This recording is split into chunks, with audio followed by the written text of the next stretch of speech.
প্রিয় দর্শক, আপনাদের সবাইকে স্বাগত জানাচ্ছি। আমি এস এম আকাশ। দেখছেন দেশ ভাবনা এই মুহূর্তের বাংলাদেশ। আমরা এই অনুষ্ঠানে সমসাময়িক বিষয় নিয়ে আলোচনা করে থাকি। আজও ঠিক তাই করব। নতুন সরকারের যে পথ চলা শুরু হলো, কেমন হলো পথ চলা? আগামী দিনে কি চ্যালেঞ্জ হতে পারে? এই বিষয়গুলো মূলত আলোচনায় থাকবে। আমাদের স্টুডিওতে ২ জন অতিথি, তাদের সাথে আপনাদের পরিচয় করে দেই। আমাদের সাথে রয়েছেন ডাক্তার সাখাওয়াত হোসেন শান্ত, চিকিৎসক ও রাজনৈতিক বিশ্লেষক। আপনাকে স্বাগত জানাই। আমাদের সাথে আছেন আশরাফ কায়সার, লেখক ও রাজনৈতিক বিশ্লেষক। আপনাকেও স্বাগত জানাই। আশরাফ কায়সার, আ শুরু করি আপনাকে দিয়েই। ২১শে ফেব্রুয়ারি আমরা পালন করলাম। মহান ভাষা শহীদদের আমরা শ্রদ্ধায় স্মরণ করেছি। আর আব এবারের ভাষা যে ২১শে অমর ২১শে পালনটা কেমন হলো? প্রথমত হচ্ছে যে একটি মুক্ত গণতান্ত্রিক নির্বাচিত সরকারের পরিবেশে ২১ পালিত হলো। এটি আমাদের জন্য একটা নতুন উপলব্ধি। কেননা অতীতে আমরা দেখেছি অনির্বাচিতরা এক ধরনের স্বৈরাচারী মনোভাব নিয়ে ফ্যাসিজমের ভেতর দিয়ে ২১ পালিত হয়েছে। আমরা একসময় বিএনপি মহাসচিব মির্জা ফখরুল ইসলাম আলমগীরকে ফুটপাতে বসে থাকতে দেখেছিলাম। উনি ফুল দিতে পারেননি। তো এইবারের মানে মোটা দাগে পরিবেশটি ছিল মুক্ত। আ এবং আ মানুষ হয়তো বাংলাদেশের যে মৌল চেতনা, এই যে ভাষার আন্দোলন অথবা ১৯৭১ সালের মুক্তিযুদ্ধ, এগুলোকে আবার নতুন করে সেলিব্রেট করতে শুরু করেছে। মাঝের ১৮ টি মাস কিন্তু আমাদের একটা কনফিউশন এর ভেতর দিয়ে আমরা এগিয়েছি। অনেক অদ্ভুত শব্দ আমাদের কালচারে ঢুকেছে, উর্দু এবং যেই শব্দগুলোর বাংলা আরো সুন্দর। আমি কোনো শব্দের বিরোধী না। মানুষ যেভাবে নিজেকে প্রকাশ করতে পারে, এমনকি হয়তো যে আন্দোলনটি হয়েছিল সেটি ওই শব্দের কারণে তার একটা জোশ তৈরি হয়েছিল, এটিও ঠিক। আ তবে ভাষা শহীদদেরকে শ্রদ্ধা দিতে গিয়ে আমরা অতীতে পুরো দেশকে যেভাবে জেগে উঠতে দেখতাম, এবারের ২১ আমার কাছে সেরকম মনে হয়নি। এটির কারণ হতে পারে যে একই সঙ্গে অনেকগুলো ঘটনা ঘটেছে। আপনার নির্বাচন হয়েছে, সরকার গঠিত হয়েছে, আমাদের পহেলা ফাগুন হয়েছে। এসব মিলিয়ে একটু ম্যারম্যারা মনে হয়েছে ২১ কে। ২১ কে একটু আরোপিত, ম্যারম্যারা, কম উৎসবমুখর এরকম মনে হয়েছে। আরেকটা জিনিস আমার মনে হয়েছে যে ঢাকা বিশ্ববিদ্যালয় কর্তৃপক্ষের যেই আম শহীদ মিনারের যে নিয়ন্ত্রণ, সেটি আমার কাছে খুব চোখে পড়েছে। মনে হয়েছে যে তাদের অতটা কন্ট্রোল ছিল না তাদের মধ্যে। দেখুন, আমাদের নির্বাচনটির একটা বিউটি ছিল যে অনিশ্চয়তায় ভর করা নির্বাচন ছিল। কারা ক্ষমতায় আসবে সেটি বোঝা যাচ্ছিল না। আমি অনেক প্রতিষ্ঠানকে বুঝতে পারছি যে তারা অন্য একটি অংশ নির্বাচিত হয়ে আসতে পারেন, এমন একটি প্রস্তুতিও তারা রেখেছিলেন। কাজেই তাদের কাউকে টার্ন অ্যারাউন্ড করতে হয়েছে ইন ৪-৫ ডেজ। ঢাকা বিশ্ববিদ্যালয়ের কর্তৃপক্ষ, বিশেষ করে ভিসির ব্যাপারে বলব যে শহীদ মিনারে তাদের যে নিয়ম শৃঙ্খলার জায়গাটা, সেটি আমার মনে হয়েছে যে তারা মানানসই অবস্থায় যেতে পারেনি। আরেকটা জিনিস হচ্ছে যে আপনার দুঃখজনক যেটি, যে আজকে ধরেন রুমিন ফারহানা হুম। অথবা জাতীয় পার্টি, এই ব্যাপারগুলো শহীদ মিনারে ঘটলে ভাষা শহীদদের প্রতি আপনার সম্মান প্রদর্শন কিন্তু বিঘ্ন ঘটে। বিশেষ করে রুমিন ফারহানার কথা আমি বলব। দেখুন, তার বাবা মানে ভাষা আন্দোলনের নায়ক। তার মেয়েকে আপনি যখন শহীদ মিনারে বাধা দেন, সেটা স্থানীয় পর্যায়ে হোক, কেন্দ্রীয় পর্যায়ে হোক, মেসেজটি কিন্তু বিএনপির জন্য খুব খারাপ হয়েছে। এবং বিএনপির রাজনীতি কেন, যেকোনো রাজনীতি, যেকোনো যারাই সরকারে থাকুক, তাদের একটা বিষয়ে নজর রাখতে হবে এখন। মানুষ কিন্তু সজাগ। মানুষ জেনে গেছে প্রতিবাদের ভাষা কি করে তৈরি করতে হয়। কাজেই এমন একটি ছোট্ট ঘটনা থেকেও জনমনে যে আঘাত লাগতে পারে, তার মাত্রা কিন্তু অনেক উঁচু জায়গায় চলে যেতে পারে। কাজী রুমিন ফারহানার ঘটনাটি আমি তীব্র নিন্দা জানাই। এমনকি জাতীয় পার্টির ব্যানার ছিঁড়ে নেওয়া, সেখানে হয়তো বড় কোনো নেতা ছিল না। কিন্তু দেখতে কেমন লাগে যে আপনি এভাবে দিচ্ছেন। আর ৩য় যে বিষয়টি আমি আপনাকে বলতে চাই, দেখুন ২১ মানে কিন্তু আমাদের কাছে প্রভাত ফেরি। আমরা কবে কখন প্রভাত ফেরি বাদ দিয়ে ১২টা ১ মিনিট শুরু করে দিলাম, এটিকে আরেকবার পুনর্বিবেচনা করা যেতে পারে। কেননা ভোরের যে সৌন্দর্য, মাঝরাতের সেটি নাই কিন্তু।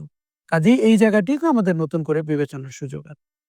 জি, অনেক ধন্যবাদ। প্রভাত ফেরির প্রসঙ্গে এসেছে। আমরা দীপ্ত টিভি থেকেও কিন্তু আমরা একটা স্পেশাল প্যাকেজ করেছি এই প্রভাত ফেরি কেন হারিয়ে গেল। আমাদের তো এটা আমরা ছোটবেলায় সবার স্মৃতিতে আছে। আমরা খালি পায়ে ভ্যানে হারমোনিয়াম বাজিয়ে গান গেয়ে গ্রামের রাস্তা ঘুরে গাঁদা ফুল নিয়ে শহীদ মিনারে সকালবেলা ফুল দিয়েছি। এই একটা ঐতিহ্য, সেটা কেন কিভাবে হারিয়ে গেল সেটা তো আছেই। এবারে যেমন ধরেন শহীদ মিনারে মোনাজাত বোধহয় নতুন সংযোজন হলো। এর আগেও হয়েছে আমরা শুনেছি। জামাত যে যারা কখনোই যেত না তারা গেল। এবার উদযাপন আপনি কিভাবে দেখলেন? জি, আপনাকে ধন্যবাদ। আর আলোচনায় আশরাফ কায়সার ভাই আছেন এবং যারা শুনছেন সবার জন্য শুভেচ্ছা রইল। আমি নিজেও শহীদ মিনারে গিয়েছিলাম এবার। 11:30টার সময় গিয়ে 1:45টা পর্যন্ত অপেক্ষা করে ফুল না দিয়ে আসতে হয়েছে আমার। কেন চলে এসেছি? বিশৃঙ্খলার কারণে। এত ধাক্কাধাক্কি এবং এত বিশৃঙ্খল অবস্থা, আ খুবই বাজে অবস্থা মনে হয়েছে। যে কারণে মনে হয়েছে যে ওইখানে আর কিছুক্ষণ থাকলে আরো খারাপ অবস্থা হতে পারে। যেমন অসহিষ্ণু এবং ধাক্কাধাক্কি চলছিল, সে কারণে চলে এসেছি। তার মানে শৃঙ্খলার ব্যাপক ঘাটতি ছিল। পাশাপাশি যেটা আশরাফ কাশকার ভাই বললেন যে রুমিন ফারহানার সঙ্গে যে আচরণ করা হয়েছে সেটা সবাই জানেন এখন। এ বিষয়ে বিএনপির পরিবর্তিত রাজনীতির যে অঙ্গীকার সেটার সঙ্গে এটা যায় না। তাদের এটা তদন্ত করে দেখা উচিত। ভিডিও ফুটেজ দেখে যারা দায়ী তাদের বিরুদ্ধে শাস্তিমূলক ব্যবস্থা নেওয়া উচিত। এমনকি জাতীয় পার্টি তাদেরকে জনগণ প্রত্যাখ্যান করেছে ভোটের মাধ্যমে। সব জায়গায় জামানত বাজেয়াপ্ত হয়েছে। সেটা আমরা করতে দেই। কিন্তু তারা তো এখনো নিষিদ্ধ দল না। তারা ফুল নিয়ে গেলে কেন এইভাবে ব্যানার ছিঁড়তে হবে, ফুল ছিঁড়তে হবে? এটাও অনাকাঙ্ক্ষিত হয়েছে এবং সৌন্দর্য নষ্ট করেছে। আর জামায়াত যে গেছে এত বছর পরে, ৫৪ বছর পরে ১ম গেছে। কিন্তু এই যাওয়াটাকে আমরা সাধুবাদ জানাতে পারতাম যদি এটা সত্যি, সত্যি তারা তাদের রাজনৈতিক ধ্যান-ধারণার পরিবর্তন এবং অবস্থানের পরিবর্তনের কারণে যেতেন। তারা নাজায়েজ থেকে যদি জায়েজের লাইনে আসতেন। কিন্তু নাজায়েজের জায়গায় মন রয়ে গেছে, দল রয়ে গেছে, আর আচার পালন করতে জায়েজের লাইনে আসছেন। এটা আমি এইভাবে ২-১ টি জায়গায় আগেও বলেছি যে, ধরেন আমি মুসলমানের সন্তান, মুসলমান। আমি এক জায়গায় গিয়ে দেখলাম নামাজের ওক্ত হয়েছে। আশেপাশে যারা সবাই নামাজ পড়তে যাচ্ছে। আমার অজু কালাম কিছু নাই। এখন নামাজ পড়তে না গেলে কেমন দেখে আমি আচার পালন করার জন্য অজু ছাড়াই ওই কাতারে দাঁড়িয়ে নামাজে দাঁড়িয়ে গেলাম। কোন বাছবিচার নাই। সেইটা এক ধরনের লোক দেখানো নামাজ। আরেকটা হচ্ছে আমি প্র্যাকটিসিং মুসলিম। আমি পাক পবিত্র হয়ে মন থেকে আল্লাহকে ধারণ করে আমি প্রার্থনায় গেলাম, নামাজ পড়লাম। জামায়াতের এই ফুল দেওয়া হয়েছে এই ১ম টা যেটা বললাম যে আচার পালন করতে গেছে। ভেতরের শুদ্ধতা নাই, পাক পবিত্রতা নাই, এর প্রতি আস্থা নাই। এই ফুল দেওয়া ধারণ করে না, এই শ্রদ্ধাকে ধারণ করে না। কিন্তু আচার পালন করতে গেছে। জামায়াত ইসলাম একটা ধর্মভিত্তিক সংগঠন থেকে তারা রাজনৈতিক সংগঠন হিসেবে বেরিয়ে আসার কিছু লক্ষণ স্পষ্ট হয়েছে। তার কতটা মুনাফিকি আর কতটা সত্য সেটা আমরা এখনো জানি না। কিন্তু যখন এইরকম আলামত পাই তখন মনে হয় এটা মুনাফিক। কারণ ভেতরে ধারণ করছে এক আর দেখাচ্ছে আরেক। দ্বিতীয় হলো এটা বলার পর যখন এটা নিয়ে ওইখানেও কথা উঠলো এবং সম্ভবত তাদের বিরুদ্ধে ২ একটা স্লোগান উঠেছে তখন তারা গোলাম আজমকে আবার সামনে নিয়ে আসলো স্লোগানে। গোলাম আজম ভাষা আন্দোলনের সময় ওই সময় ডাকসুর জিএস ছিলেন সম্ভবত। সে কারণে তাকে একটা ভূমিকা রাখতেই হয়েছে হয়তো কিছুটা। সেই ভূমিকাটা যে ভুল ছিল এটা গোলাম আজম নিজেই কিন্তু ইন্টারভিউ দিয়ে বলে গেছেন। সংবর্ধনায় পাকিস্তানে বলছেন যে, "পাকিস্তানের সাধারণ মানুষের ভাষা উর্দু। তার এই যে ভাষা আন্দোলন এটা ভুল হয়েছে এবং তার ওই ভূমিকাটা ঠিক হয়নি।" সেইটাকে সামনে আনছে। দ্বিতীয় হলো মোনাজাতের যে বিষয়টা আসছে। মোনাজাতের বিষয়টা এখন কেউ ফুল না দিয়ে, ফুল দিয়ে শ্রদ্ধা না জানিয়ে শুধু মোনাজাত করেননি তো। ফুল দিয়ে শ্রদ্ধা জানিয়েছেন, পাশাপাশি মোনাজাত করেছেন। এই মোনাজাত তো সেই ১৯৫৪ সনেরও একটা ছবি এখন দেখছি, ৫৩ সনের একটা ছবি দেখছি, যখন শেখ মুজিবুর রহমান ২য় শ্রেণীর নেতা ছিলেন। ফলে ২য় লাইনে তিনিও মোনাজাত তুলেছিলেন। ২য় শ্রেণীর নেতা হিসেবে ২য় লাইনে দাঁড়িয়েছিলেন ভাষা আন্দোলনের ২ বছর ১ বছর পরে। আবার ১৯৭২ সনে শেখ মুজিবুর রহমান ১ম সারির নেতা হলেন তখন বাংলাদেশের। ১ম সারিতে দাঁড়িয়েও তিনি মোনাজাত দিয়েছেন। তার মানে ফুল এবং মোনাজাত সাংঘর্ষিক না। ফুল দিয়ে শ্রদ্ধা জানানো, কেউ যদি মনে করেন যে শহীদদের মাগফিরাত কামনা করবেন, মোনাজাত দিবেন, সেটা তাদের যারা যখন এইটা পরিচালনায় থাকেন তাদের ইচ্ছা। এটাকে নিন্দা জানানোর কিছু নাই। বা এটাকে আজকে যারা নিন্দা জানিয়ে বলছেন যে এটা কবরস্থান কিনা, গোরস্থান কিনা, এটা মাদ্রাসা কিনা, যারা বলছেন এই সুরটা আজকে তুলছেন দেখেন তাদের নেতা শীর্ষ নেতাই কিন্তু ২ বার মোনাজাত দিয়েছেন সেই ছবি আছে। সুতরাং মোনাজাত দেওয়া ওই আগেরটাকেও আমি নিন্দা জানাই না, এইবারেরটাও নিন্দা জানাই না। এটা যারা যখন এটা পরিচালনার দায়িত্বে থাকেন তাদের ব্যক্তিগত অবস্থান এবং ইচ্ছা যে দুটোই প্রকাশ করতে চান না। কিন্তু এইখানে এবার শৃঙ্খলা, বাধা দেওয়া, মানে বিশৃঙ্খল অবস্থা তৈরি করা, বাধা দেওয়া এবং এই যে মোনাজাত নিয়ে যে তর্কটা হচ্ছে, মোনাজাতের বিষয়টা বাদ দিলে বাকি যা হয়েছে এবং জামায়াত ইসলামের আশাটা নিয়ে আবার যে প্রশ্নটা করা, সেই প্রশ্নের উত্তরে জামায়াত ইসলামের আমিরের যে বিব্রত বোধ করে এড়িয়ে যাওয়া, যে একটা পবিত্র অনুষ্ঠানে তাকে অপবিত্র প্রশ্ন করে ফেলেছে। পবিত্র অনুষ্ঠানে তো পবিত্র প্রশ্নই করেছিল। ওনারা যদি এটাকে জায়েজ বলে মেনে নেন যে হ্যাঁ, আগে আমরা ধর্মীয় সংগঠন ছিলাম, এখন আমরা রাজনৈতিক সংগঠন হয়ে উঠছি। সুতরাং আগের অনেক বিষয় থেকে আমরা জামায়াত ইসলামকে বাংলাদেশে প্রচলিত ধারার রাজনৈতিক সংগঠন রূপে পরিণত করতে চাই বলে আমরা অনেক কিছুতে পরিবর্তন এনেছি। এটা তার একটা অংশ। যতদিন সেটা না বলবেন, ততদিন ঠিক একই রকম ওই যে মুক্তিযুদ্ধের বিরোধিতার মতো ইনিয়ে বিনিয়ে যদি কষ্ট দিয়ে থাকি, যদি ভুল করে থাকি মাফ করে দিবেন, ওই টাইপের অবস্থান। জি। আশরাফ ভাই স্যার, এই সপ্তাহের মধ্যে একটা অন্যতম আলোচনার বিষয় হলো চাঁদা ও চাঁদাবাজি। আমাদের সড়ক পরিবহন মন্ত্রী যে একটা বক্তব্য নিয়ে খুবই আলোচনা হচ্ছে, এখনো আলোচনা চলছে। তো সড়ক পরিবহন সেক্টরে সিন্ডিকেট আছে, চাঁদাবাজি হয়। আ এটাই তো আমরা জেনে এসেছি। কিন্তু এটার একটা নতুন সংজ্ঞায়িত করার চেষ্টা করা, আ সেটা আপনার অভিজ্ঞতা কি বলে এবং আপনি কিভাবে এটাকে দেখেন? বিএনপি সরকারের ৯১ সালের সরকারের সময়ে আমি বিচিত্রাতে একটি কভার স্টোরি করেছিলাম। ট্রেড ইউনিয়নের নামে ব্যবসা, এবং সেটি ফিলিপস পুরস্কার পেয়েছিল। ওই সরকারের যোগাযোগ মন্ত্রীও আমাকে চিঠি দিয়েছিলেন। যদিও উনি এখন ভিন্ন অবস্থানে। এই বলে যে এরকম একটি গুরুত্বপূর্ণ চাঁদা আদায়ের জায়গাকে আলোকপাত করার জন্য, সেটি তখন ব্যাংকে আপনার মনে আছে ট্রেড ইউনিয়ন কি ভয়ঙ্কর চেহারা নিয়েছিল। সবচাইতে ক্যান্সার আক্রান্ত হচ্ছে সড়ক যোগাযোগের চাঁদাবাজির যে ঘটনাগুলো। আমরা প্রতিদিন প্রত্যেকে আমাদের চোখের সামনে ঘটতে দেখি। একটা রিক্সা কিংবা ব্যাটারি থেকে একটি মালবাহী ট্রাক পর্যন্ত কিংবা বাস কিভাবে সড়কে চাঁদা দিতে হয়, এবং আপনি যে স্লিপগুলো দেখবেন সেই স্লিপগুলোর কোনো অথরিটি নাই, এবং তার শ্রমিক ইউনিয়ন কিনা নাকি এলাকার মাস্তান নাকি টেম্পো স্ট্যান্ডের দখলদার কে আপনার থেকে টাকা নিচ্ছে। প্রচুর চালকরা অভিযোগ করেন যে তাদের জীবন আশঙ্কার মধ্যে পড়ে যায় এভাবে চাঁদাবাজি তাদেরকে সামলাতে হয় বলে। এখন আপনি আস্তে আস্তে গুড গভর্নেন্স এর জায়গায় আসবেন। আমরা কিন্তু ট্রেড ইউনিয়ন করার পক্ষে। কিন্তু সেই ট্রেড ইউনিয়নের চেহারা আর রাস্তায় চাঁদাবাজির চেহারা যদি একজন মিলিয়ে ফেলেন, তার বোধবুদ্ধির সমস্যা আছে বলে আমি বলতে বাধ্য হব। এটি মাস্তানি, এটি গুন্ডামি, এটি চাঁদাবাজি, এবং আপনি জানেন কখনো কখনো এটি দুর্ঘটনারও কারণ। আমি একটা ভিডিও দেখছিলাম যে একজন চাঁদাবাজকে নিয়ে চালক চলে যাচ্ছে। সে চাঁদা দিবে না। আর ওই লোক জানালা থেকে নামবে না। ফলে দুজনের নেগোসিয়েশন হচ্ছে, পেছনে ৫০ জনের মতো যাত্রী বসা। এখন সরকারের কোনো দায়িত্বশীল মন্ত্রী যদি শপথ নেওয়ার ৩ দিনের মধ্যে চাঁদাবাজির নতুন ডেফিনিশন বের করেন, উনি অত্যন্ত সৃজনশীল, এতে আমার কোনো সন্দেহ নাই। কিন্তু সেটিকে পার্ক করে রাখতে হবে তার ব্যক্তিগত আলাপচারিতায়। কিন্তু আমরা সরকারের কাছ থেকে চাই গুড গভর্নেন্স। আমরা চাই সড়কে শৃঙ্খলা ফিরবে। আমরা চাই চাঁদাবাজিহীনভাবে সড়কে চালকরা গাড়ি চালাতে পারবেন। আপনি দেখুন, এই সরকারের ব্যাপারে ইলেকশনের আগে চাঁদাবাজি ছিল সবচেয়ে বড় অভিযোগ। প্রতিপক্ষ ফুলিয়ে ফাঁপিয়ে করেছে। দেশের ভেতরেও অনেক জায়গায় ঘটনা ঘটেছে। এখন একজন দায়িত্বশীল মন্ত্রী যদি সেই খাতকে লিগ্যালাইজ করে দেয়, তাহলে আপনি কার কাছে যাবেন প্রতিকার চাইতে? কাজে আমার মনে হচ্ছে যে এটি অত্যন্ত ভুল হয়েছে। ওই মন্ত্রীর কিন্তু মন্ত্রী হওয়ার যোগ্যতা নিয়েও বাজারে প্রশ্ন উঠেছে। যার বিরুদ্ধে একটি হত্যা মামলার অভিযোগ রয়েছে, এবং যার বিরুদ্ধে যাকে ঠিক আমরা পূর্ণমন্ত্রী হিসাবে আ চিন্তাও হয়তো কেউ করেনি তার ওয়াইল্ড ইমাজিনেশন এ। উনি কোথা থেকে ৩ টি মন্ত্রণালয়ের পোর্টফোলিও নিয়ে মন্ত্রী হয়ে গেলেন এবং চাঁদাবাজির ডেফিনিশন দিলেন। আপনি খেয়াল করে দেখবেন যে সোশ্যাল মিডিয়াতে এখন ঘুষের ডেফিনিশন নিয়েও কথা হচ্ছে। যে আমরাও তো ঘুষকে লিগ্যালাইজ করে ফেলতে পারি। রাষ্ট্রীয় দুর্নীতিকে লিগ্যালাইজ করে ফেলারও তো আপনার তরিকা আছে।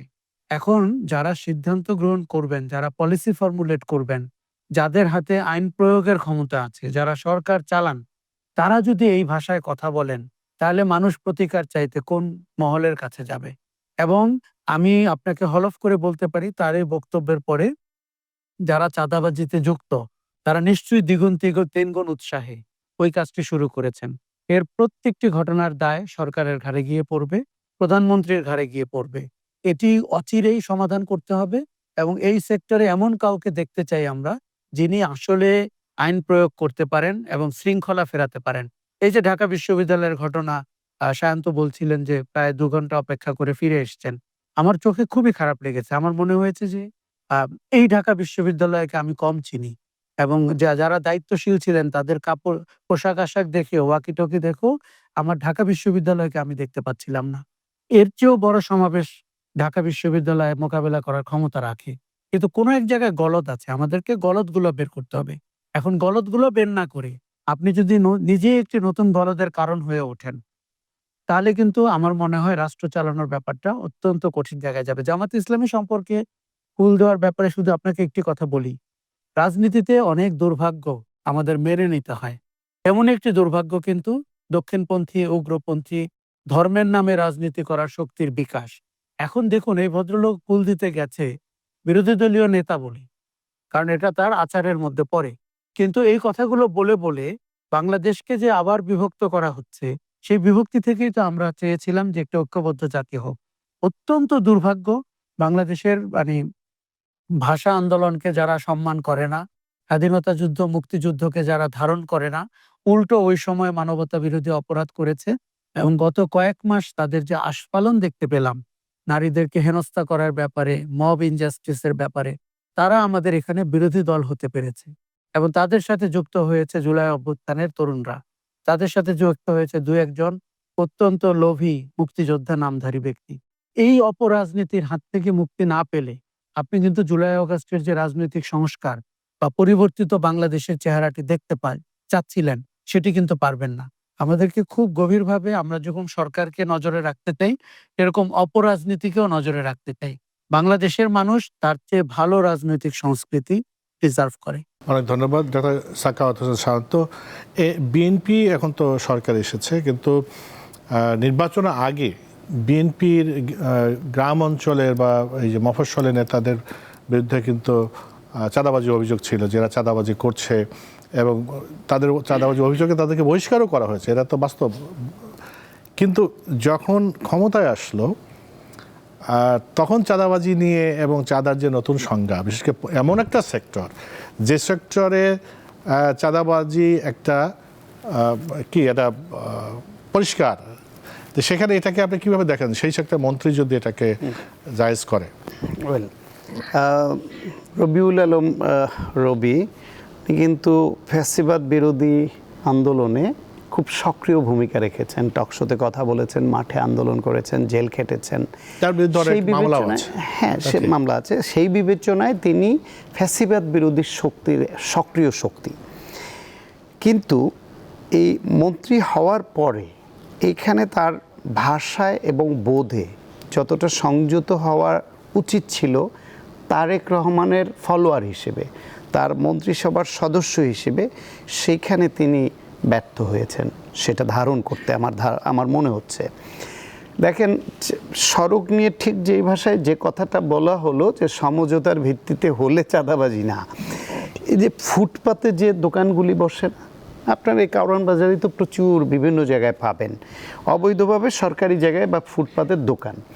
এই দোকানটা যারা বসায় তাদেরকে টাকা দিতে হয়, কখনো পুলিশকে, কখনো কোনো দলীয় বা স্থানীয় যারা শক্তিশালী তাদেরকে দিতে হয়। এটা কিন্তু সমঝোতার ভিত্তিতেই দেয়। এক পক্ষ যে দোকানটা বসায় সে দোকানটা না বসালে এই ব্যবসাটা করতে পারবে না, আবার সেই জন্য সে স্বেচ্ছায় এই টাকাটা দেয় সমঝোতার ভিত্তিতে, আর এক পক্ষ নেয়। তাহলে এইটা কি আপনি বৈধ বলবেন? এটা সমঝোতার ভিত্তিতেই হয়, তো এটা বৈধ। পথে পথে বিভিন্ন আনার সময় যে ট্রাক বাস বিভিন্ন জায়গায় যে ঘাটে ঘাটে যে চাঁদা দিতে হয়, এটা তো রেট নির্ধারণ করে দেওয়া, সেইটা তো সমঝোতার ভিত্তিতেই হচ্ছে। তাহলে সেটাকে কি আমরা বৈধ বলবো? সুতরাং এই কনসেপ্টটা ঠিক না। তিনি বলেছেন এবং এদেশের মানুষ এটা ভালোভাবে নেয় না। এই টিআইবি বিবৃতি দিয়েছে, দলের পক্ষের লোকরা পর্যন্ত সমালোচনা করছে। আমি দীর্ঘদিন ধরে এই দলের পক্ষে অবস্থান নেওয়া মানুষ, কথা বলা, আমি নিজেও এটাকে সঠিক মনে করে যে আমার পছন্দের মানুষ রবিউল আলম ভাইয়ের পক্ষে যে দুইটা কথা বলবো সেটা আমি বলতে পারছি না। এটা আমাদের জন্য তো কষ্টের এবং দুর্ভাগ্যের। সেই জন্য এই রকম নতুন নতুন সংজ্ঞা না দিয়ে তারেক রহমানের চাওয়াটাকে বুঝতে হবে আগে। তিনি তো পরিবর্তনের অঙ্গীকার করেছেন এবং ইতিমধ্যে তার সিদ্ধান্তে অনেক পরিবর্তনের বার্তা তিনি দিয়েছেন, that is wind of change. সেই চেঞ্জের বার্তাটাকে গ্রহণ না করে যদি কেউ অন্য দিকে যান, তাহলে প্রধানমন্ত্রী, আমাদের মাননীয় প্রধানমন্ত্রী তারেক রহমানের উচিত হবে যে বা যারা তার বার্তাটা পড়তে পারছে না, ধারণ করতে পারছে না, তাদের সরিয়ে দেওয়া। এবং যে কথা বলছিলেন, আগেও অনেকের বিরুদ্ধে চাঁদাবাজির অভিযোগ আছে, তাদেরকে দল থেকে বহিষ্কার করা হয়েছে, শাস্তিমূলক ব্যবস্থা নেওয়া হয়েছে। তখন একটা কথা আমরা কমনলি বলতাম যে সরকারে তো বিএনপি না, বিএনপি তো দল হিসেবে অভিযুক্ত হলে তার সদস্যকে বহিষ্কারই করতে পারে, কিন্তু তাকে আইনের আওতায় আনার দায়িত্ব সরকারের। সরকার কেন নিচ্ছে না, বরং এই চাঁদাবাজি করতে দিয়ে বিএনপির ওপরে কালিমা লেপন করছে, 10%কে 100% বানিয়ে প্রচার করছে। এই কথাটা কিন্তু আমরা অনেক সময় বলেছি, কিন্তু এখন এটাও মাথায় রাখতে হবে এখন সরকারেও কিন্তু বিএনপি। সুতরাং দল থেকে শাস্তিমূলক ব্যবস্থা গ্রহণ করার পাশাপাশি তার বিরুদ্ধে যে আইনানুগ ব্যবস্থা নেওয়া যায় কেউ চাঁদাবাজি করলে, সেই কাজটাও এখন আমাদের করে দেখাতে হবে। যদি করে দেখাতে আমরা না পারি, আমাদের দল, আমাদের সমর্থিত দল না পারে, তাহলে আমরা যে এতদিন বলে আসছি সেটাও কিন্তু মানুষ গ্রহণ করবে না। জি, জাতীয় সংসদ বসছে আগামী এই প্রথম বিএনপি সরকারের 12 তারিখে, 12 বা 10 থেকে 12 মার্চ ঠিক হয়ে গেছে। 12 মার্চ ঠিক হয়ে গেছে না? তাহলে আমরা এই যে কেমন সংসদ বা কার্যকর সংসদ পাবো, আমরা অনেক দিনের প্রত্যাশা একটা কার্যকর সংসদ হবে, যেখানে জনগণের কথাবার্তা হবে, জনগণের পক্ষে আইন হবে, এমন একটা বিরোধী দল হবে যারা কার্যকর ভূমিকা রাখবে। আপনি কি প্রত্যাশা করেন, ভালো সংসদ পাচ্ছে এবার? আমি ভালো সংসদের প্রত্যাশা করি। একটা ইন্ডিকেশন আপনাকে দিই, ধরেন বিএনপি সাংবিধানিক সংস্কার পরিষদে শপথ না নেওয়ার পরেও জামাতে ইসলামী আধা ঘন্টার মধ্যে তাদের মতামত চেঞ্জ করেছে। তারা প্রথমে বলেছিল তারা সংসদ সদস্য হিসেবেই শপথ নেবে না, পরে 2টি শপথ অন্তত নিয়েছে এবং তারা মানে আমি অন্তত তাদের ভাষায় যেটি বুঝতে পারি, তারা সংসদে যোগদান করছে এবং অভ্যুত্থান পরবর্তী নির্বাচন এবং সেই নির্বাচনের ভেতর দিয়ে নির্বাচিত প্রতিনিধিকে নিয়ে সংসদটি ঘোষিত হচ্ছে। এবং আপনি জানেন যে আমাদের জুলাই সংস্কার অথবা বিএনপির 31 দফার মধ্যে অনেক সংস্কার প্রস্তাবনা আছে, সেইখানে কিন্তু সংসদকে কার্যকর করার জন্য প্রস্তাবনা সবচেয়ে বেশি। যেমন আপনি ডেপুটি স্পিকার নেবেন বিরোধী দল থেকে, আপনি অন্তত কয়েকটি সংসদীয় কমিটির প্রধান করবেন বিরোধী দল থেকে, আপনি 70 অনুচ্ছেদ নিয়ে কথা বলবেন এবং 2টি অংশ ছাড়া, মানে স্পর্শকাতর 2টি জায়গা ছাড়া সংসদ সদস্যরা তাদের মতামত প্রকাশ করতে পারবেন। তার মানে কি জানেন, এতদিন সংসদের যে গুমোট চেহারাটি, তাহলে হাততালির সংসদ থেকে সংসদটি এখন কথা বলা, মানে প্রতিবাদ করা, এমনকি সমর্থন অসমর্থনের সংসদ হতে পারে। কাজেই নির্ভর করছে সংসদটি সরকার কিভাবে পরিচালনা করে, কে স্পিকার হন। সংসদটিকে প্রাণবন্ত করতে সরকারি দলের অনেক ভূমিকা থাকতে হবে, কারণ আমাদের মনে রাখতে হবে যে বিরোধী দল অনেকভাবে আহত হয়ে আছে, তাদের হয়তো এক ধরনের প্ল্যান ছিল, রিপ্রেজেন্টেশনের আইডিয়া ছিল। আর বিরোধী দলের ব্যক্তিবর্গকেও আমাদের সংসদীয় কালচারে, সংসদীয় ভাষায় কথা বলার অভ্যাস করতে হবে। আমি সত্যিই চাই 12 তারিখের পরে আমাদের রাজনীতির কেন্দ্র যেন হয় সংসদ। আমাদের একটা অভ্যাস হচ্ছে যে এই রাজু ভাস্কর্য, শাহবাগ কোন জায়গায় অবরোধ করলে হয়, এই মানুষকে কষ্ট দিয়ে রাজনীতি করার যে কালচার, এখান থেকে এই সংসদ বেরোতে পারে কিনা। এবং আমরা দেখতে চাই, দেখুন সংসদীয় টিভি বলে একটা টিভিও আছে, সংসদ টিভি, আমরা লাইভ দেখতে চাই যে এই বিষয়ে কোন ব্যক্তির কী বক্তব্য, সরকারি দলের কী বক্তব্য, বিরোধী দলের কী বক্তব্য। তাহলে আপনি মানুষের কাছে পরিষ্কার হয়ে যাবেন যে বাইরে এসে অনেক কথা তারা বলেন, তার কতটুকু তারা ভেতরে বলেছেন, কতটুকু দলে বলেন, কতটুকু মুখে বলেন, কতটুকু অন্তরে রাখেন। এই রাজনীতিটি স্বচ্ছ হওয়া, জবাবদিহিমূলক হওয়া গণতন্ত্রের একটি প্রথম শর্ত। এমনকি সরকার যে পদক্ষেপগুলো নিবে, এই যে আমরা একটু আগে সড়কে চাঁদাবাজির ঘটনা বললাম, আমি নিশ্চিত সরকার দলের একজন মন্ত্রীকেও আমরা তার প্রতিবাদ করতে দেখেছি। তিনি অন্তত বলেছেন তার জেলায় চাঁদাবাজি চলবে না, সড়কেও চাঁদাবাজি চলবে না। এই কথাগুলো যখন সংসদে হবে, দেখুন আমরা ভয়ের শাসনে অভ্যস্ত হয়ে গেছি, আমরা কথা না বলতে বলতে বোবা শাসনে অভ্যস্ত হয়ে গেছি। আমাদের এই যে পায়ের কাছে পড়ে যাওয়ার কালচারটা, আমরা দলগুলোতে দাস প্রথার প্রবর্তন করেছি। এগুলো বলতে আমার কিন্তু খুব খারাপ লাগছে। 2026 সালে দাস প্রথা বলতে তো বেশ খারাপই লাগছে, কিন্তু পরিস্থিতি কিন্তু সেই জায়গায়। আমরা কিছু সুবিধা পাওয়ার জন্য এমন সব তোষামোদি করছি, তাতে ওই ব্যক্তি কিন্তু চরম বিপদের মধ্যে পড়ছে। শেখ হাসিনার মতো ভদ্র মহিলাকে আপনি ভাবতে পারেন এক কাপড়ে দেশ ছেড়ে পালিয়ে যেতে হয়েছে। এরপরে আমরা যে সংসদটি পাচ্ছি সেটি যেন কথা বলার জায়গা হয়, সেটি যেন জবাবদিহিতার জায়গা হয়, সেখানে যেন আপনি ভারসাম্যটি ড্র করতে পারেন। দেখুন, এখনও আপনার সুযোগ রয়েছে, আপনি তো মনোনীত নারীদেরকে নির্বাচিত করবেন। আপনি এমন মানুষকে কেন করবেন না যাদের কথা বলার অভ্যাস আছে, প্রতিবাদ করার অভ্যাস আছে, তারা একটা বিষয়ে আপনাকে মানে আলোচনায় সূত্রপাত ঘটাতে পারেন। কাজেই এই যে আমাদের আগে যে 50 জন বসে থাকে এবং অলংকার, শফিক রহমানের সেই অলংকার 30 ছিল তখন, এখন 50। কথা হচ্ছে 100-তে নিয়ে যাওয়া। 100টি অলংকারের সেট আমরা চাচ্ছি না। আমরা অন্তত 50 ভাগ মানুষকে দেখতে চাই যাদের রাজনৈতিক অধিকার নিয়ে তারা সংসদে যাবেন। আমাদের দেশে নারীদেরকে যেভাবে একটি দল গত 18 মাস পোর্ট্রে করেছে, বাংলাদেশ সেই জায়গায় নাই। আপনি খেয়াল করবেন, মানুষের মধ্যে এখন স্বস্তি দেখতে পাচ্ছি। তারা সেই পোশাক পরিচ্ছদ পরছেন যেগুলোকে তারা গুটিয়ে ফেলেছিলেন। মনে হয়েছিল যে তাদের এক ধরনের নতুন পোশাকের দিকে যেতে হবে, এবং নারীদের কত কর্মঘণ্টা হবে, তিনি কোন কর্মক্ষেত্রে কাজ করবেন, এইসব কথা যারা বলেছেন তারা বাংলাদেশকে পেছনের দিকে নিতে চান, এবং তারা ধর্মের অপব্যাখ্যা করেছেন। ধর্ম আপনাকে এতটা রক্ষণশীল, পশ্চাৎমুখী মানবজাতি হতে বলেনি। ফলে এই ব্যবসাটি বন্ধ হতে হবে। দেখুন, তাদের রাজনীতি করার অধিকার হয়তো আছে, কিন্তু ধর্মভিত্তিক রাজনীতি করার অধিকার আছে কিনা এই প্রশ্ন কিন্তু এখন উঠবে। কারণ আমাদের রাষ্ট্রে স্বাধীনতায় বিশ্বাসী না, ধর্ম ব্যবসায়ী, এবং এই ধরনের প্রভাব যত কমানো যায় রাষ্ট্রটি তত আপনার শ্বাস নিতে পারবে এবং গণতান্ত্রিক মূল্যবোধে উজ্জীবিত হতে পারবে। এবং আমরা সত্যিই চাই সরকারটি তার মেয়াদ পূর্ণ করুক, কিন্তু মানুষের কাছে জবাবদিহি করতে করতে মেয়াদটি পূর্ণ করুক। এর সবচেয়ে বড় উদাহরণ আমি দেখতে পাচ্ছি প্রধানমন্ত্রী তারেক রহমানের ভেতরে। আপনি গত কয়েকদিনে খেয়াল করেন, এই যে আপনার প্রধানমন্ত্রী তার কার্যালয়ে থাকবে এবং আপনার উত্তরা পর্যন্ত পুলিশ রাস্তা বন্ধ করে দেওয়া, তার ব্যত্যয় উনি ঘটিয়েছেন। তার নিরাপত্তার কোনো সংকট নেই, নিরাপত্তার অনেক গোষ্ঠী আছে, এগুলোকে পুঁজি করে তার প্রয়োজনীয়তাটাকে উপলব্ধি করান। আমি সেদিন একজন দেখলাম যে একজন চালক বলছেন যে আমি প্রধানমন্ত্রীকে কাছাকাছি দেখলাম, পাশ দিয়েই যাচ্ছিলাম। এই কথাগুলো তো মানুষের বলতে হবে। আমরা কেন মনে করি যে তাকে জনবিচ্ছিন্ন করে ফেলাটাই হচ্ছে কাজ? তারপরে উনি যে ছুটির দিনে অফিস করেছেন, উনি যেইভাবে আপনার বিরোধী দলকে তার বাসায় গিয়ে দেখা করেছেন, এর প্রত্যেকটি জিনিস আমি মনে করি তার মন্ত্রিসভার মধ্যে অনুকরণ করতে হবে, রপ্ত করতে হবে এবং প্রয়োগ করতে হবে।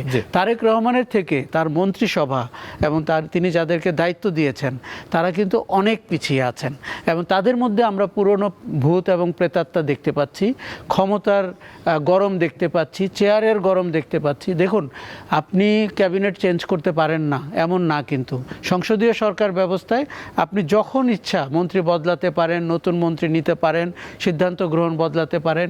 এগুলো আপনি যত করবেন তত মনে হবে আপনি মানুষের কথা শুনছেন। এই বিএনপি সরকারের সেই সুযোগ রয়েছে এবং আমরা শুরু থেকেই সেটি দেখতে চাই। কাউকে আপনি নিয়োগ দিয়েছেন, নিয়োগটি তো ভুল হতেই পারে, আমরা প্রায়ই সেটা খেয়াল করি, কিন্তু সমস্যা হচ্ছে যে একজনের ভুল কিন্তু সরকারের উপরে পড়ে, এবং আমার খুব খারাপ লাগছে ভাবতে এই প্রধানমন্ত্রীর উপরে গিয়ে পড়বে। শেষ পর্যন্ত তাকে জবাবদিহি করতে হবে প্রত্যেকটি ভুলের জন্য। অবশ্যই প্রধানমন্ত্রী সেটা অবশ্যই খেয়াল করবেন, জনগণের পালস তার কাছে তো অবশ্যই যাবে। ডাক্তার সাখাওয়াত হোসেন শান্ত, যেটা বলছিলাম যে সংসদে সরকারি দল কেমন আচরণ করবে তার থেকেও গুরুত্বপূর্ণ হলো যে বিরোধী দল কেমন আচরণ করবে, সরকারকে কতটা সহযোগিতা করছে। আমি তো দেখলাম যে জামায়াতে যারা সংসদ সদস্য তারা প্রশিক্ষণ নেওয়া শুরু করেছে।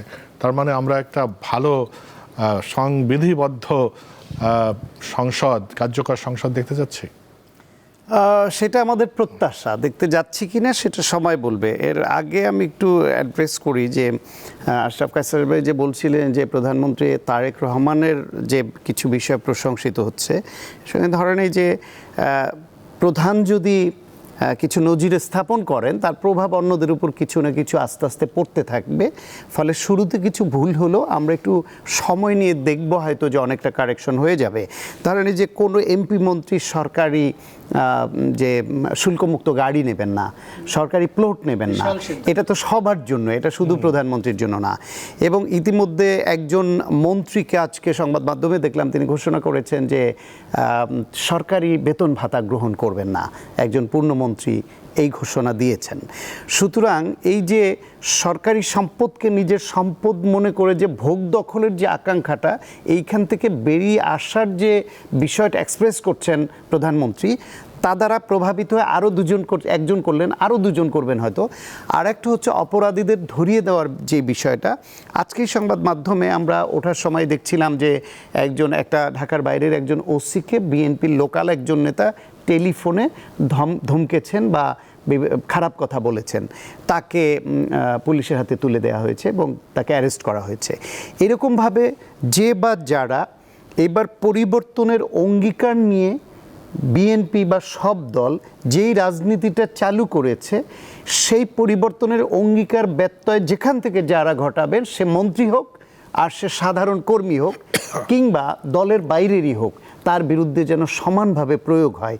এই প্রয়োগটা শুরু হয়ে গেলে দেখবেন যে আস্তে আস্তে আমরা অনেকখানি যে পরিবর্তনের অঙ্গীকার শুনেছি, যেটাকে আমরা শুনছিলাম যে দলের নির্বাচনী ইশতেহারকে বলছিলেন যে জনগণের সঙ্গে রাষ্ট্রের চুক্তি, সেই চুক্তির বাস্তবায়নটা হতে থাকবে। আর জাতীয় সংসদে এইবার আগের থেকে ডেফিনেটলি অনেক কার্যকর ভালো জাতীয় সংসদ হওয়ার প্রত্যাশা আমাদের, এই জন্য যে আগের মতো ওই রকম সংসদ এক চাকার সাইকেলের মতো থাকবে না। সার্কাসের এক চাকার সাইকেল সংসদে ঢুকিয়ে সংসদটাকে একটা সার্কাসের ক্ষেত্র তৈরি করা হয়েছিল যে এক চাকার মতো ঘুরবে, কিন্তু জাতীয় সংসদ তো দুই চাকার সাইকেল, একসঙ্গে ঘুরতে হবে, একই স্পিডে ঘুরতে হবে সরকারি দল এবং বিরোধী দল, না হলে তো এটা কার্যকর হয় না, এটা চলে না, চলমান থাকে না। সেই ক্ষেত্রে সরকারি দল 212 আসন পেয়েছে, আরও 3টা হয়তো তাদের ঘরে যোগ হয়ে যাবে, 2টে স্থগিত আছে এবং একটি নির্বাচন হয় নাই প্রার্থী মৃত্যুর জন্য, এগুলো হয়তো 2টা তো বিজয়ী হয়ে আছে অলরেডি। তারপরে সংখ্যার বিবেচনায় না গিয়ে প্রতিপক্ষের সংখ্যাটাকেও দেখতে হবে। বিরোধী দলেও 78টা আসন আছে এবং এই 78টা যারা আছে তার মধ্যে এই এনসিপির 6 জন তরুণ আছে, যারা প্রত্যেকেই ভালো কথা বলে এবং ডিবেট করতে পারে, তারা প্রতিবাদ করতে জানে। জামায়াত ইসলামের মধ্যেও কেউ কেউ আছেন যারা পড়াশোনা করেন এবং প্রতিবাদ করতে পারেন, এবং তারা এক সুরে সম্মিলিতভাবে সরকারের অন্যায়কে অন্যায় বলবেন, কিন্তু কোনো কিছুতে ছাড় দিবে বা গৃহপালিত বিরোধী দলের আচরণ তো এইখানে প্রত্যাশাই করা দুরূহ, বরং কতভাবে সরকারকে ট্রাবলে ফেলতে পারে সেই চেষ্টা করবে। ফলে সরকারকে প্রতি পদে পদে তাদের সতর্ক থাকতে হবে, সতর্কতার সঙ্গেই তাদের আইন প্রণয়ন করা, যুক্তিতর্ক উপস্থাপন করা সব করতে হবে, কারণ বিরোধী দল এত দুর্বল না। আর একটা হচ্ছে নারী সাংসদদের ব্যাপারে, অতীতে হলো গিয়ে মানে কোটা ভিত্তিক বা কাউকে খুশি করার জন্য সাংসদ নির্বাচন করা হতো, কিন্তু এইবার যেহেতু আমরা উচ্চ কক্ষের একটা কনসেপ্ট বিএনপির পক্ষ থেকেই প্রথম দেখলাম, যেটার কনসেপ্টটাই ছিল যে কোয়ালিফাইড কিছু লোক যারা জাতীয় সংসদে আইন প্রণয়নে এবং রাষ্ট্র পরিচালনায় ভূমিকা রাখতে পারেন কিন্তু নির্বাচিত হয়ে সংসদে আসতে সক্ষম নন, সেই রকম গোষ্ঠী, বিভিন্ন সম্প্রদায়, বিভিন্ন গোষ্ঠী, বিশ্ববিদ্যালয়ের শিক্ষক বা শিক্ষিতদেরকে উচ্চকক্ষে আনবেন। তাহলে উচ্চকক্ষে যদি আপনি কোয়ালিফাইড লোক আনার জন্য একটা উচ্চকক্ষ গঠন করার আকাঙ্ক্ষা ব্যক্ত করতে পারেন, সেই একই কনসেপ্টটা নারী কোটায় ব্যবহার করলে অসুবিধা কী?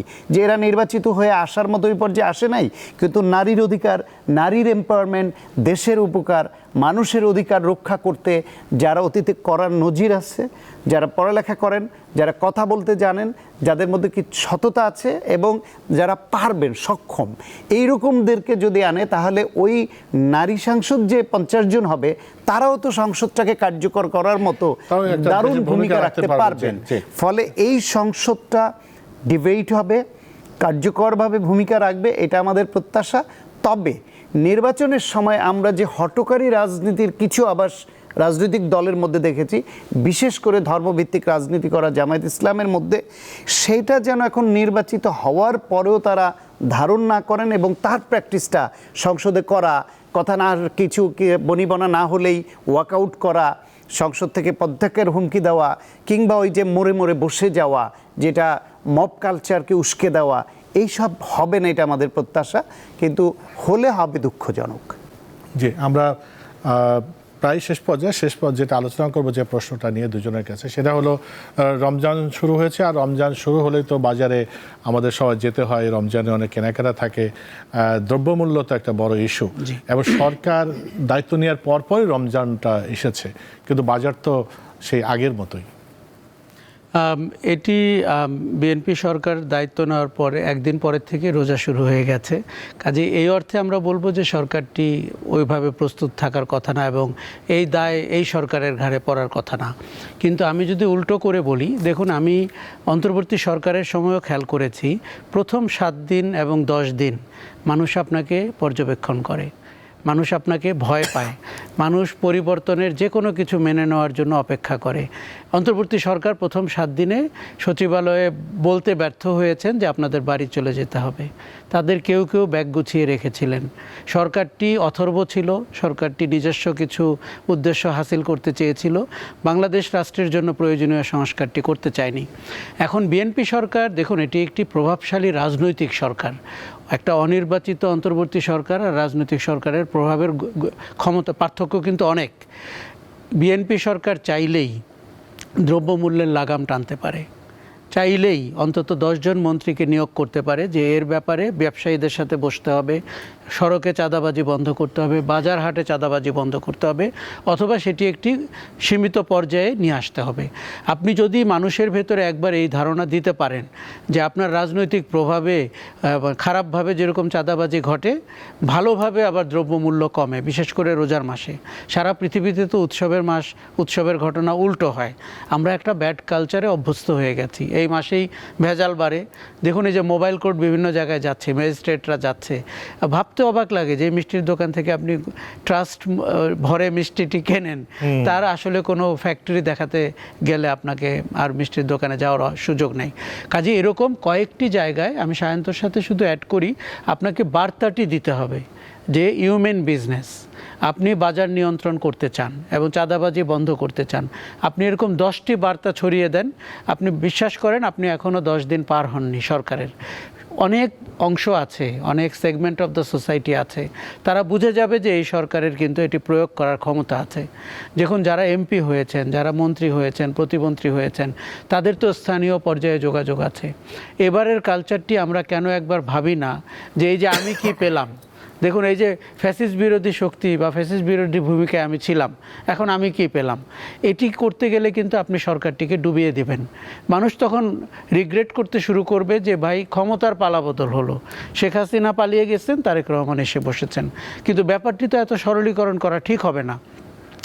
আমরা জানি আমাদের একজন প্রধানমন্ত্রী যিনি 17 বছর নির্বাসনে ছিলেন, একজন হোম মিনিস্টার যিনি 9 বছর আপনার গুমের শিকার হয়েছিলেন, একজন মন্ত্রীর কথা আমি জানি 12 বার জেলে গিয়েছেন। এই রেকর্ডটা তো আমরা, তাদের যে বায়োডাটা, নতুন করে বায়োডাটাটা যদি আপনি একবার দেখেন এবং তারা যদি নিজেরা একবার উপলব্ধি করতে পারে তাদের এই বায়োডাটা, আমার মনে হয় তারা সুশাসনের পক্ষে দাঁড়াবেন। আমি মনে করি এই বাজারের পরিস্থিতি তাদের দ্রুত ইন্টারভেন করা উচিত, এবং যত দ্রুত আপনি করবেন তত বার্তাটি দ্রুত গতিতে পৌঁছে যাবে। এটি কিন্তু আমরা সবসময়, দেখুন, আপনি, আমি, সায়ন্ত, আমরা সবসময় সিন্ডিকেট বলি। সিন্ডিকেট তো কাউকে ভাঙতে হবে। দেখুন, এই দেশের সাধারণ মানুষ আপনার আর আমার চেয়ে পার স্কোয়ার ফিট বেশি ভাড়া দিয়ে এই শহরে থাকে, এই রেল লাইনের পাশেই। সবচেয়ে বাথরুমে বা আপনার হাইজিন ফ্যাক্টরের জন্য যে পানি ব্যবহার করে, আপনার আর আমার চেয়ে বেশি দামে পানি কেনে। এই বাস্তবতা মেনে নিয়ে আমাদেরকে সিন্ডিকেটের দিকে তাকাতে হবে। আমরা একদম শেষ পর্যায়ে সংক্ষেপে ডক্টর সাকাওয়াত শান্ত, ওইটাই যে এখন বিএনপি সরকার ক্ষমতা, বয়স 1 দিন না 2 দিন বা 3 দিন, সেটা কিন্তু ম্যাটার করে না।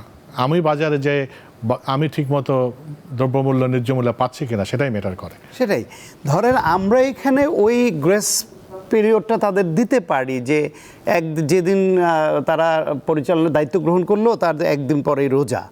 কিন্তু যিনি বাজারে কিনতে যাবেন পকেটের টাকা নিয়ে দেখছেন যে তিনি যেখানে হাত দিচ্ছেন সেখানেই ব্যর্থ হচ্ছেন কিনতে, তার কাছে কিন্তু তখন রাগটা গিয়ে সরকারের উপরেই পড়বে। সেই সরকার একদিন আগে আসছে না 1 বছর আগে আসছে, ওইটা কিন্তু তার বিবেচনায় তখন থাকবে না। আর শুরুতে যদি একটা সরকার যদি জন আস্থা হারিয়ে ফেলে, তাদের আবার আস্থা ফিরে আনা কিন্তু খুব কঠিন হয়। সেই জন্য সরকারকে ধরেন এই যে ইমাম মুয়াজ্জিন খতিবদেরকে ঈদের তারা একটা সম্মানী দিবেন প্রতিশ্রুতি দিয়েছেন, কিছু সংখ্যক দিবেন, খুবই ভালো উদ্যোগ এবং মানবিক উদ্যোগ। ফ্যামিলি কার্ডের প্রতিশ্রুতি ছিল প্রান্তিক গরিব লোকদের কিছু দিবেন, খুবই ভালো উদ্যোগ। কিন্তু ওইটা প্রায়োরিটির থেকে প্রতিদিনকার সবচেয়ে বড় প্রায়োরিটি হচ্ছে গিয়ে আপনার এই মুহূর্তে দ্রব্যমূল্য আর আইন শৃঙ্খলা। দ্রব্যমূল্যের ব্যাপারে তাদেরকে আরও বেশি সতর্ক হয়ে বিভিন্ন রোজার সময় এক একটা পণ্য বিশেষ মর্যাদা লাভ করে, কোনোবার বেগুন, কোনোবার পেঁয়াজ, কোনোবার লেবু, এইবার সেই সিগনেচার আইটেম হয়ে গেছে লেবু। এখন শুধু লেবু আলোচনায় আসলো, বাজারে কিন্তু অন্যান্য পণ্যের দামও অনেকগুলোর দাম খুব বেড়েছে। সেই ক্ষেত্রে এটা হঠাৎ করে কেন বাড়লো? রোজা শুরুর আগের দিন 3 দিন আগে এক দাম ছিল, এই 3 দিনে কি ঘটে গেল? তার উৎপাদন খরচ বেড়েছে, পরিবহন খরচ বেড়েছে, চাঁদা বেড়েছে। তাহলে এই মুনাফাখোররা যারা বাংলাদেশে ধর্মের নাম নিয়ে, ধর্মের লেবাস নিয়ে এই যে মানুষকে কষ্ট দিয়ে যে মুনাফা করে, এটা তো প্রধানমন্ত্রী তার বক্তব্যে বলেছেন। কিন্তু এই দেশের মানুষ শুধু আবেদন নিবেদনে কাজ করে না। সুতরাং এটা কার্যকর ইফেক্টিভভাবে কি করলে ব্যবসায়ীদের সঙ্গে আলাপ করতে হবে, উৎপাদনকারী থেকে শুরু করে আড়তদার, মধ্যস্বত্বভোগী, খুচরা বিক্রেতা পর্যন্ত তাদের সঙ্গে এটা কিভাবে কন্ট্রোল করা যায়, সেই পলিসি দরকার হলে এই প্রতিদিনই তো প্রধানমন্ত্রীর সঙ্গে বিভিন্ন মন্ত্রীদের মিটিং হচ্ছে, সেইখানে এক্সক্লুসিভলি শুধু দ্রব্যমূল্য নিয়ে বসেন, প্রত্যেকের মতামত নিয়ে বলেন। ব্যবসায়ীদের সঙ্গে নিজ দলের বলয়ের মধ্যেই তো ব্যবসায়ী আছে, নিজ দলের বলয়ের মধ্যেই তো বিভিন্ন সংগঠন আছে, তৃণমূল পর্যন্ত বলেন যে সরকারে এসেছি, আমাদের প্রথম পরীক্ষা হচ্ছে এবারে দ্রব্যমূল্য নিয়ন্ত্রণ করে মানুষকে দেখানো যে আমরা আমাদের সর্বোচ্চ চেষ্টাটা করেছি, কোথাও কোথাও ফেল করব, কারণ মাত্র দায়িত্ব নিয়েছি, বুঝে উঠতে সময় লাগবে, সিন্ডিকেট ভাঙতে একটু সময় লাগবে, ব্যবসায়ীদের সঙ্গে সমঝোতায় সময় লাগবে, কিন্তু তাদের দৌড়ঝাঁপ, তাদের মুভমেন্ট দেখে, চেষ্টা দেখে বোঝা যাবে যে ইচ্ছাটা আছে। জনগণ অন্তত এই ইচ্ছাটা, চেষ্টাটা, তাদের নড়াচড়াটা দেখতে চায়। যে অন্তত সেটা বাজারে ওইটা যেতে হবে যে সরকার চেষ্টা করছে তাদের জন্য, জনগণের জন্য। আজ এই পর্যন্তই। ডক্টর সাখাওয়াত হোসেন শান্ত এবং আশরাফ কায়সার, আপনাদের দুজনকে অনেক ধন্যবাদ। প্রাণবন্ত আলোচনা হয়েছে। প্রিয় দর্শক, আমাদের সঙ্গে এতক্ষণ ছিলেন, এই জন্য আপনাদের অনেক ধন্যবাদ। সবাই ভালো থাকবেন।